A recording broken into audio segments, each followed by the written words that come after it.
this week's Be About a Podcast. If this is your first time, welcome to the most brutally honest opinion show you'll ever listen to in your history of podcasting. Now, last week, I'm a little late on this, and I apologize for that. I sincerely apologize because I meant to get on and rip Saturday Night Main Event in the middle. To be honest, I did. It was, to say the least, thank God there was Evolution the next night, because I was disappointed. I was borderline outraged watching. I almost fell asleep, to be honest. There was a couple highlights on it. There was a couple things that I did like, but let's just dive right into this, shall we?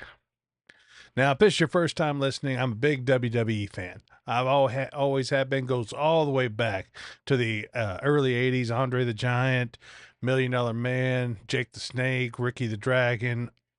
I've loved wrestling a long time. So I have seen the ups. I have seen the downs. I have seen so many different eras of wrestling that I am actually just, whenever I see, like, the PG era was absolutely my least favorite. I watched the littlest of wrestling at that time. So, but let's dive right in. We got Randy Orton versus Drew McIntyre. Now, this was not a disappointing match, to be honest. It only went down from here. I mean, if you were watching and you don't agree, tough shit. I mean, it is what it is. The actual match itself was great. You could see you had two veterans, knew what they were doing, planned it out. Now, the big thing on the end of it, now Randy Orton got his win versus Drew. And at the end, it was Jelly Roll getting involved with Logan Paul, setting it all up. And, you know, as soon as this match was over, the minute it was over, I was like, I turned to my wife, and she's sitting there on her phone because, you know, she's doing what wives do. And just trying to make me happy, let me watch some WWE. And I was in awe about this because I called it immediately. I said, this is going to be either SummerSlam or Royal Rumble. We'll either see a tag team match with Orton and Jelly Roll versus McIntyre and Paul, or Jelly Roll will come out as a surprise entrance, which could still happen, into the Royal Rumble and eliminate Drew McIntyre or Logan Paul, which I think would be great too. I think that needs to happen. What do I know? I've only seen every single error. I know what makes pops and what doesn't, and that would make a pop. So then we go on. Next match. We have United States champion Solo Sikoa defeating Jimmy Uso. Now, this is what pissed me off about this match. Jimmy has put in his time, his work. He is great. He needed a singles title, even if it was only for a night or two. I was like, but he needed a singles title. You got Main Event Jay done his thing. So we needed Jimmy to show up a little bit. Now, I know this is probably leading down the line, as it showed the next night on Raw, which we'll get to in a moment. United States champion Solo, but after questionable victory, here's what basically the whole match was for. It was to set up a SummerSlam match with Jacob Fatu. And he come down there and he just clean house, whoop ass, and called it a day. Now, I don't know about everybody else watching this, but the biggest high point of that match, I mean, it was a solid match. I mean, good match. Wasn't upset about it at all. Too much outside interference. I think there's too much of that and not enough just like clean victories these days. It's like people are scared to lose clean. You know, there was a story that The Undertaker once said all these big names were out there and they were scared to take a loss because it put them further down on the pecking order. So he goes out and loses to Mick Foley, at the time Mankind. He's like, and he comes out, that's how you job. That's how you work. And I think a lot of people today could use that lesson because they do not understand the business of wrestling. Now, not saying I know it all. I don't. I have no clue what goes on behind the scenes. I've only seen glimpses of it. What I do know is we got to get some better story on that one because we have had almost half a decade, a bloodline Samoan. That's why I was I thought Jimmy was going to take it. I would love to see some strap around Jimmy Uso. The man's put in his time. He definitely earned it. Now, that set up, of course, SummerSlam Jacob Fatu versus Solo Sikoa. Jacob is going to take that belt back. And if he doesn't, it'll be because something like Jimmy turned back to the bloodline or something like that. There's no way a big man like that, who is agile as he is going to lose that match. But what do again, just saying how I see it.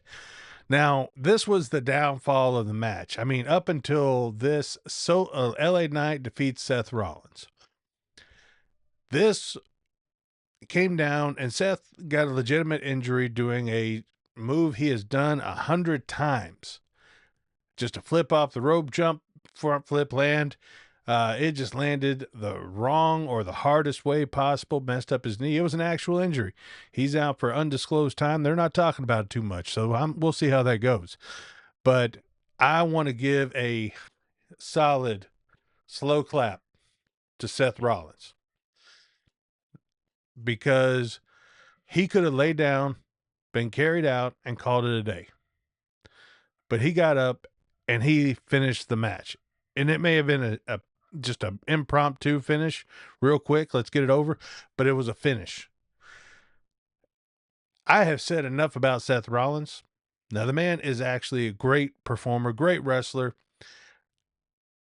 and he earned my respect on that night. So, can't say enough about that. LA Knight goes over on Seth, which I probably was the original intention to set up something else, but Seth, I mean, finished the match, gave everybody a show. I mean, to be honest, that was the first time I've seen something like that since Mick Foley, who's ready to go out there and even hurt himself worse to get this, to get the people what they want. So I like I said, Seth, all bullshit aside, you earn my respect. So, now let's get to the World Heavyweight Champion Gunther defeating Goldberg. Goldberg. Okay, this is an unpopular opinion, but it is mine, and I'm going to say it. Goldberg is one of the top 5 most overrated wrestlers in the history of wrestling. He has 4 moves, and one of those moves is him walking down the ramp, doing his little blow smoke out of his nose. Outside of that, he has always been a stiff worker, injured people, ended Bret Hart's career, which I think Bret's a little sore about that. But what has he really done on that? I mean, they pushed him power. All of his matches were 5 to 8 minutes. He couldn't work. He couldn't get in there and wrestle. He was a 4-trick pony. And that was the simplicity of it. And everybody got behind it and saw something, but he didn't evolve. He didn't move forward. He didn't add to his repertoire. He didn't add to his resume. He just kept on doing the same things over and over. And people got tired. I think, nowadays it's all nostalgia and things like that. But, I mean, after his last match with The Undertaker over in Saudi Arabia, I don't think I would have booked him again, because, man, you almost killed yourself on top of injuring someone else. That should have been the end of it. I mean, the man, at 50 years old, now Gunther, let me tell you about the ability of that man. He carried him through this match, made it last 12, 15 minutes by going out, talking trash to his family, going out, making gestures to it, putting him in a little hold so he could catch his breath. I mean, he should have just stayed back, let it be. A good fitting ending for Goldberg. The Undertaker's final match at WrestleMania wasn't a match. It was a show where he showed up out of nowhere under the ring, chokeslammed The Rock, called it a day. You know what? That was a fitting ending to The Undertaker. But even if you go before that, his little show movie type thing with AJ Styles was, in my opinion, overlooked, because that thing was awesome. That was like watching a mini movie, and it told the story. and it had a beginning, middle, and end. It was great. Goldberg could have did something like that. He could have did something different. Now, I'm not questioning the athleticism of Goldberg. The man is an athlete. He's powerful. He could probably knock my ass out right now with one punch. I'm not questioning that. I'm questioning his ability in the ring. That is what I'm saying is overrated. Because let me tell you about every match that Goldberg was in. He'd come out.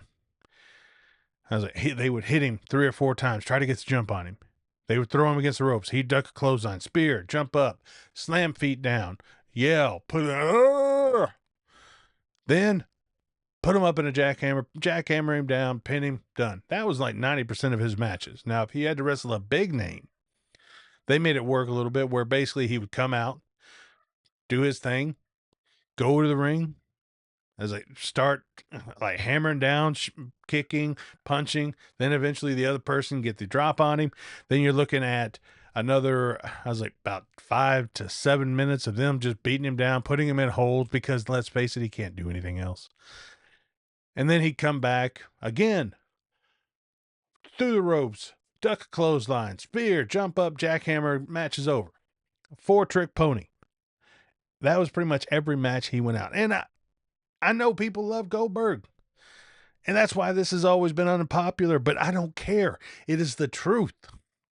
At least my truth. So, but hats off to Gunther for carrying Goldberg through that match. And then at the end of it, that he was giving his little farewell speech because he's going to be done going forward.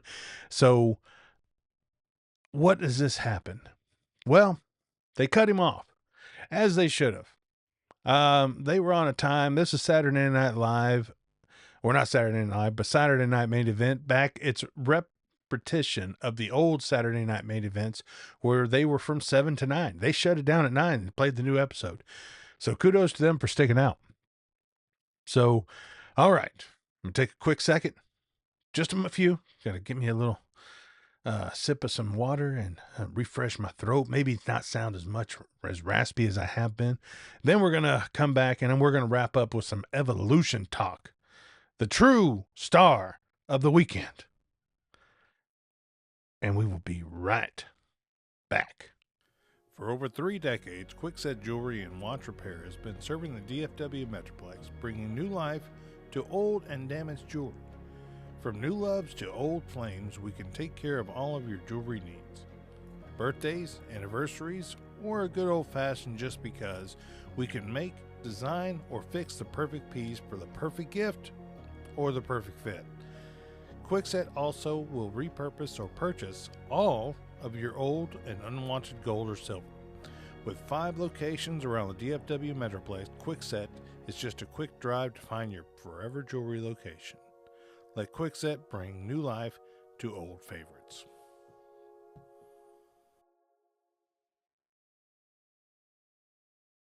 All right, and we are back. Now, I just ripped through Saturday Night Main Event. Let's talk about the true star of the weekend, Evolution.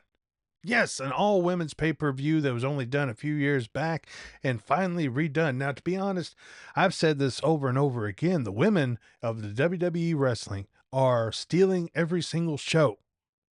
Every single show. And I'm not even like exaggerating one bit. These women are coming out and doing things that are just flat out amazing. They are putting it all out there like the guys used to do, but I think guys got a little too much reliance on power and old stamina moves and things like that. It's gotten raw. As much as people hate the guy Logan Paul, but you know what? He's still fresh. Him, Dom Mysterio, I'm loving the storyline with the Judgment Day. Let's keep that going. Don't mess it up. Don't mess it up, Triple H. Keep it going. But let's start off. Match 1. Women's Intercontinental Champion. Becky Lynch defeats Bayley and Lyra Valkyria. Man, this was a great match. And it was, I was surprised Becky walked out. I usually can call these to a T, but Becky walked out. I thought it was just a thing to get it over with. But the women's division, John Cena, Bayley, as I like to say, couldn't. I was like, did not let her have it. Now this had the one of the coolest pins I have seen in a while, where Becky just like flat out does a little spin roll and pins Bailey. It was amazing. Right after Bailey hits her little finisher there, and I had not seen that in a while. That was like straight out. Nobody saw that coming. Great finish, great match, all back and forth, total action. You could not have asked for a better way to start that show off. So I don't know where they're going with this, to be honest. I mean, are they going to give Becky and give Bailey another shot? They're going to build some heat with Lyra. What are they going to do? I think this could play out all the way to WrestleMania, to be honest. If they do it right, it could play out all the way to WrestleMania. Because you have two contenders that everybody wants to see win. Everybody, I'm like, you know what? Bailey has changed her attitude, changed her gimmick, and she always gets over. I mean, no matter what she does, people love to hate her, and then they love her for the same character. She is an automatic worker. She needs a strap around. I mean, to be honest, needs to be pushed a lot more than she's being pushed now. So next one, you had the NXT Women's Championship. JC Jane defeats Jordan Grace. Now, let me tell you about Jordan Grace. That woman is a specimen. I don't care what relationship she's in, if she is the man in that relationship. If it's male, female, female, female, God's King Kong and her. I mean, if she was the blonde that King Kong picked up, King Kong would have been hauled up the tower on her back. She is a powerhouse, and she's got some technical skill too. I am really looking forward to see how far she goes, because I think she has great potential, and she's probably the closest thing to China we have seen in a long time. Now, I was a big China fan. I thought China broke down barriers, and it doesn't get talked about enough as far as how women go. They want to give a lot of the divas credit. China is the one that broke down a lot of those walls. She tore down the old building so the new divas could lay the foundation. So I think Jordan Grace is the closest thing we've seen to her in a long time. But the match ended with some controversy. You got the apparent hottest free agent this week, at least. Blake Monroe hits her with a belt. Looked like an accident, but then hands it to JC Jane and walks out smiling, doing the little, I don't know what's up with that, whatever that is. But we'll see how that goes. That's gonna play down the at least for another couple months. Get some action till the next pay-per-view. But let's go on to one of my favorite matches of the night. WWE Tag Team Women's Championship. Raquel and Roxanne Perez defeated Charlotte and Alexa, which proved to be a better team than a lot of people were going to give them credit for. Even showed a little protection for Alexa. And then you had the Kabuki Warriors, Soruka and Zaria from NXT. They had some true talent on there, and this was a match that stayed high paced, high action. It was great. Raquel and Raquel and Roxanne, they take it home, and this was for only reason is to build that storyline with the Judgment Day, and I thank you for not screwing that shit up. Now, as much as I did love to see the Kabuki Warriors out there doing what they do, I still think Asuka is one of the best true talents as far as power and technical skill. Then you have the Queen Charlotte and Alexa coming back. I was like, I think we need to put. They didn't want to push them to the top right now. Something's going to happen with Charlotte and Alexa down the line, and let's see how that plays out. Next one we go to is the women's WWE champion Tiffany Stratton defeats Trish Stratus. Now, Trish Stratus' better days are behind her, but for the love of God, she has kept in shape. I mean, she is, I don't know what her secret is, but damn it, write a book, woman, because the rest of us out here need it. She got in there, and this wasn't like the match prior night where you had the old talent from the 90s coming back. and just trying to do what they could do. Trish came out and gave an actual good match, and I truly enjoyed that one. It wasn't bad. There was a couple spots missed. I was like, and I think a lot of that was nervousness, things like that, letting Trish do what she can do, and then take it home. Um, but no, solid match from Trish on her way out. Will she be back? We don't know. Will she come back do another match? We'll see. But uh, then we have now this match was the only match advertised from the night before. Jade Cargill defeats Naomi in a no holds barred match. Now I have long, long been saying this. Jade Cargill is overrated, and I'm gonna say it right now. I would now she has the power, she has the physique. I mean, absolute gorgeous, love it, but she does not have any technical ability, and I see her missing spots every single match. And I figured with a no holds barred, at least this was going to open up some doors where she could actually just showcase her power. But that didn't happen. I saw her missing a couple spots, taking too long to do these moves. Like it's too hard to set up. She's overestimating her power. Now, either hit the gym and pack on some muscle or learn how to wrestle. That is, I mean, that's just my opinion. It is what it is. But that is what needs to happen if you want to see Jade Cargill in the future. Now, the match was, I mean, had some good spots. It wasn't total crap. I mean, it had good spots. Naomi's no, she's no a rook. She is a veteran. She knew how to carry it, and man, for someone so powerful, I expect more from Jade Cargill, and I would love to see her add some technical aspects to it. And I think she would be one of the most dominant women in the history of wrestling if she would just do that. I would love to see it. I'm not going to give up on her yet. I'm not giving up on her yet. But I am harsh critic when it comes to things like that. Now,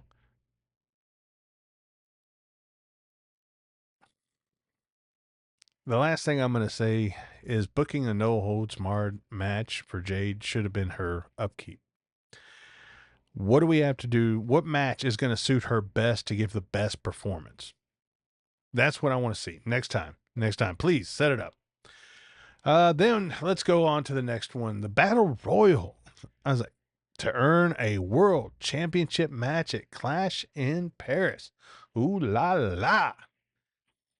Man, this Battle Royal had its ups, had its downs, and had a lot of missed crap. Now, there was something, now, except for the high spots, this wasn't like a Royal Rumble where they come out every couple minutes and they're going to say their words, they're going to do their dances, they're going to boo 4 or 5 minutes or do 2 minutes of moves, and then they're off to the next one. Everybody starts in at the match on a traditional Battle Royal. And there was some quick eliminations, but it came down to Stephanie Vacour won it to earn her championship. Now, she actually has some serious talent. I am very impressed so far with her, and I am looking forward to watching more of her because she actually has some technical ability, a little bit of power, not as much, but that's okay. I mean, I can work with technical. I like the technical aspect of wrestling more.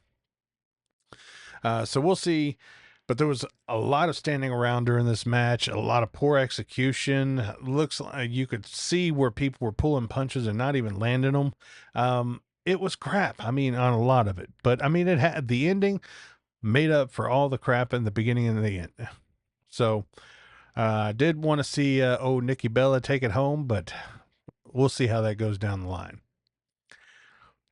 Now, main event time, and this was every bit of the main event that it should be, because damn it, Rhea, Io, you know how to put on a damn show and wrestle. Thank you. I have never been disappointed in a match with Rhea Ripley and Io Sky, ever. I have not watched any of them where I went back and said, I cannot believe that I just watched this crap. Not one bit. Um, if there was a better match to end that night, I can't imagine what it could have been, because it had its ups and downs, even had the surprise at the end. Because Naomi cashed in her Money in the Bank contract to defeat Io and Rhea. I did not see this coming. I really didn't, to be honest. I expected her to cash in, and I was even saying this last week or the last podcast. I expected her to cash in on like Tiffany Stratton, and then immediate go into with uh Jade Cargill. I expected that. I said it, I stand by it. It made sense. I was wrong. So occasionally that does happen. But Naomi cashing in, I was like, it was completely caught me off guard. I did not see it. I and while the World Women's Championship is for Raw, uh, that means that Jade being on SmackDown will not see that match. So we'll see how that plays out later on. But could this be where Bianca Belair comes back into play? I mean, we will see. There's already a triple threat with Io Sky and Rhea Ripley, which, if you're going to cement Naomi as a champion for a minute, you need to let her get out of that. Now, if it was just a way to put that strap on Rhea without having to beat Io Sky, I could see that too. Rhea Ripley pins Naomi at SummerSlam, wins the championship, still has not beat Io Sky. And I think that will set up a WrestleMania main event. Okay, so the Rhea Ripley and Io go back and forth inside the ring, outside the ring. Io flying on the outside to Rhea on just bam to the floor. They know each other so well that it is watching like a dance, a story. And there was no low points where I was just like, damn, come on, get back in there, do something. No, I was glued. I was good. Whole match. It was the match of the weekend, in my opinion. And no, and while it was when we heard Naomi coming out, heard the music, and it kind of shocked everybody, it was like, okay, all right, we're not done yet. Let's go up. So that's my take on it. I think Evolution pretty much destroyed Saturday Night Main Event, in my opinion. I think the women stole the weekend, stole the show. Plain and simple. If there's another view, another take on it, I don't know what it is, because that all made sense to me. So now, what we have going forward is a lot of things that can go a different way with, like I said, SummerSlam, Triple Threat, Naomi, Rhea Ripley, and Io Sky. Now, if you're going to back Naomi for a while, you have to let her win this match clean with a pan. Now, if it's just a transition to get the strap on Rhea, so you can set up a WrestleMania event with Io Sky where it is Rhea has never beat Io again. We've done it a couple times. Why not do it again? It always works. Nobody's ever been upset when they watch Rhea Ripley and Io Sky. These are two. Now, this is exactly the point I was making earlier. Io and Ripley you have power and with Ripley, and you have technical high flying with Io Sky. And normally these two things do not mix at all. But somehow they make it work. And that's why you see magic with these matches. Because when you have two completely different styles and it looks like a great match, that is two of the best workers you'll see in the business. Okay. All right. Now we have talked some wrestling. We have talked some fun.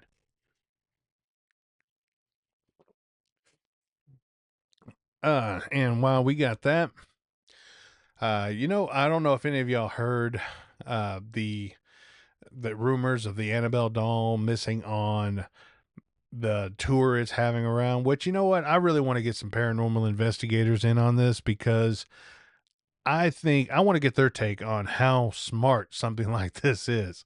So I'm going to reach out to a couple friends that have been on the show before and get their take, as well as the CEO.